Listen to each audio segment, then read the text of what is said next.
Hello दोस्तों, कैसे हैं आप सब लोग। उम्मीद करता हूं काफी अच्छे होंगे।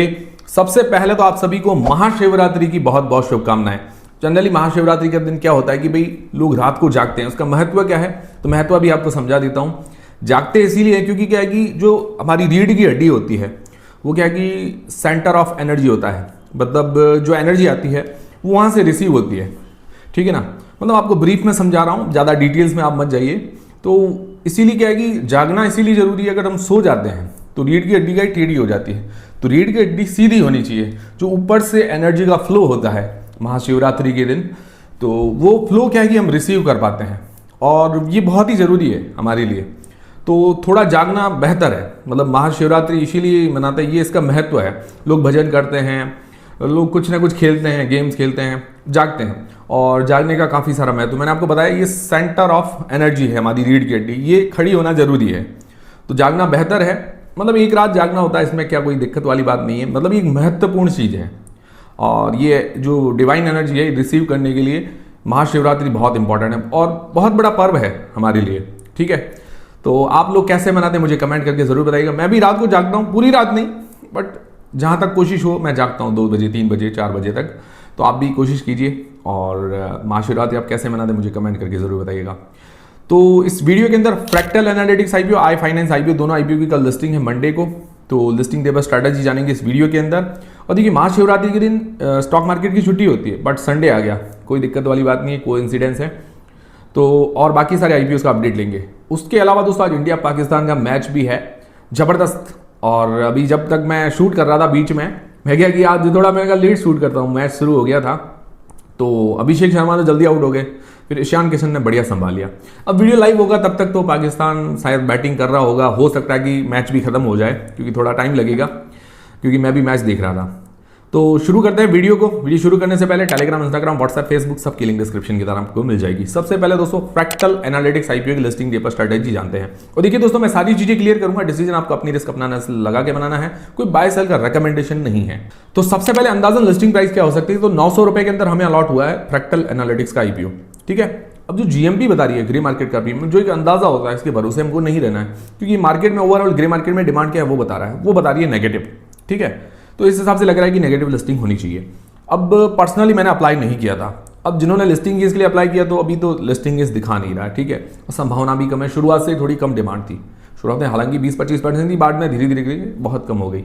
ठीक है। पर्सनली मैंने अप्लाई नहीं किया क्योंकि मुझे लगा थोड़ा रिस्क है। तो बाकी आप लोगों ने अप्लाई किया है तो अभी आगे लॉन्ग टर्म के लिए भी स्ट्रेटजी जान लेते हैं। तो लॉन्ग टर्म में ये कि पॉजिटिव सबसे बढ़िया कि इसका सेक्टर अच्छा है, एआई सेक्टर जो फ्यूचरिस्टिक है, फ्यूचर के लिए बढ़िया सेक्टर है। फाइनेंशियल्स देखिए 2024 को छोड़ दे तो बाकी सारे इसके फाइनेंशियल्स अच्छे हैं, कंपनी बैलेंस नजर आ रही है। और आईपीओ के बाद ऑलमोस्ट डेट फ्री कंपनी हो जाएगी, ये बहुत अच्छी बात है। फ्रेश इशू का ये अच्छा उपयोग कर रही है। और यूएस के अंदर इसका बिजनेस है, इंडिया यूएस के बीच में जो डील हुई है उससे थोड़ा बहुत बेनिफिट भी हो सकता है।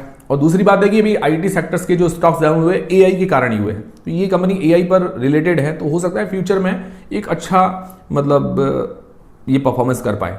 ये तो बाद में ही पता चलेगा। बाकी इसका कस्टमर बेस बढ़िया है, फॉर्चून 500 कंपनी इसकी कस्टमर है। नेगेटिव क्या है, सबसे बड़ा नेगेटिव मुझे लगता है यही है कि वैल्यूएशंस इसकी बहुत ज्यादा है, जिसके कारण मुझे लगता है इसकी डिमांड नहीं बनी। प्रमोटर की होल्डिंग कम है, ये भी बड़ा नेगेटिव है। आईपीओ के बाद सिर्फ 17% की प्रमोटर होल्डिंग रह जाएगी, ये भी बड़ा नेगेटिव है। बाकी मार्जिन पर थोड़ा बहुत ध्यान देना पड़ेगा, बट ओवरऑल मुझे लगता है जो डिमांड नहीं बनने का कारण है, कंपनी नो डाउट अच्छी है, प्रमोटर की होल्डिंग कम है, वैल्यूएशन थोड़ी सस्ती करते तो ज्यादा बढ़िया रहता। ओवरऑल कंक्लूजन ये है कि भी कंपनी के अंदर ज्यादा रिस्क नजर नहीं आ रहा है कि भी कोई ज्यादा रिस्क है, वैल्यूएशन थोड़ी सस्ती करनी चाहिए थी। ये ओवरऑल कंक्लूजन है। आईपीओ के बाद डेट फ्री हो जाएगी, मार्जिन पर थोड़ा बहुत फोकस करना पड़ेगा इनको। अब ये कि फ्यूचर में एआई की डिमांड बढ़ती है, एआई की अपनी टेक्नोलॉजी और बढ़ाती है, तो मुझे लगता है इसकी डिमांड वगैरह अच्छी रह सकती है। बाकी अभी के लिए अगर वैल्यूएशन ही सही करती तो मुझे लगता है कुछ डिमांड आ सकती थी। बाकी पर्सनली मुझे थोड़ा कम अट्रैक्ट किया, थोड़ा इंटरेस्ट था मुझे कि भाई इसके अंदर, बट मैंने पूरा एनालिसिस किया तब मुझे लगा कि कुछ कुछ पॉइंट्स जो है मिसिंग है, जैसे वैल्यूएशंस और प्रमोटर होल्डिंग।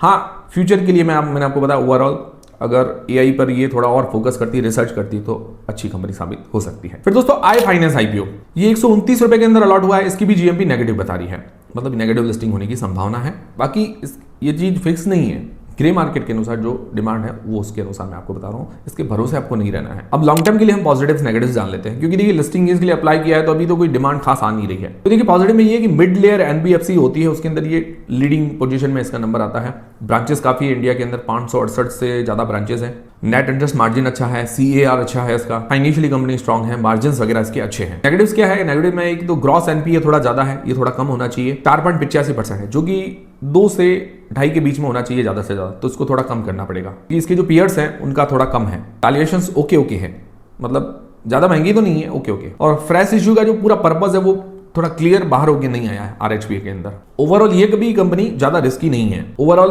ग्रॉस एनपीए थोड़ा 3 के अंदर, 2.5-3 के अंदर लेके आए, ज्यादा बढ़िया है। और अभी जो फाइनेंशियल ग्रोथ दिखा रही है इसको कंटिन्यू रखना पड़ेगा। बाकी हाईली कंपिटेटिव सेक्टर है, स्मॉल कैप है, तो अभी ग्रोथ पॉइंट ऑफ व्यू से तो बढ़िया है, बट देखिए इसको परफॉर्मेंस दिखानी पड़ेगी, ग्रॉस एनपीए के अंदर लाना पड़ेगा, तो थोड़ा ये क्या है कि मार्केट में टिक पाएगी। जो इसकी कंपिटेटिव कंपनियां 5 स्टार और SBFC, तो उनका एनपीए कम है।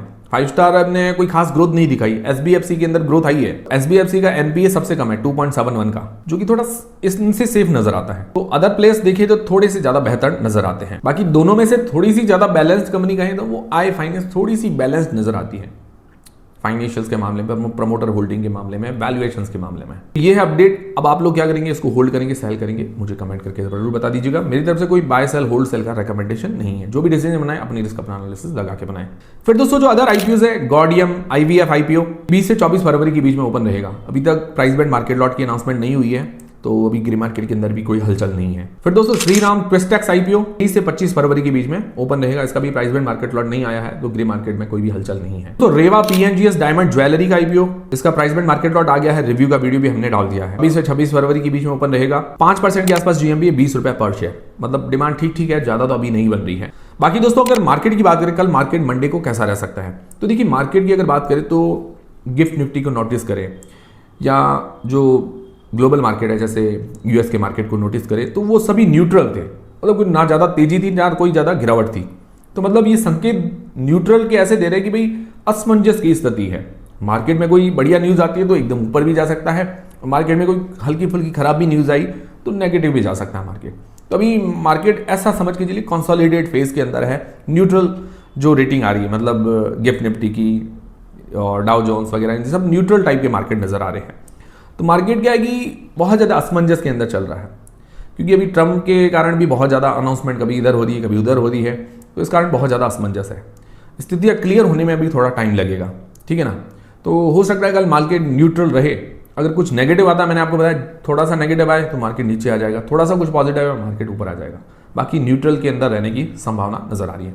बाकी इसके भरोसे नहीं रहना है, इस सब हमने देखा कि गिफ्ट निफ्टी वगैरह ग्लोबल मार्केट कैसे है, उस हिसाब से मैंने आपको बताया है, ठीक है।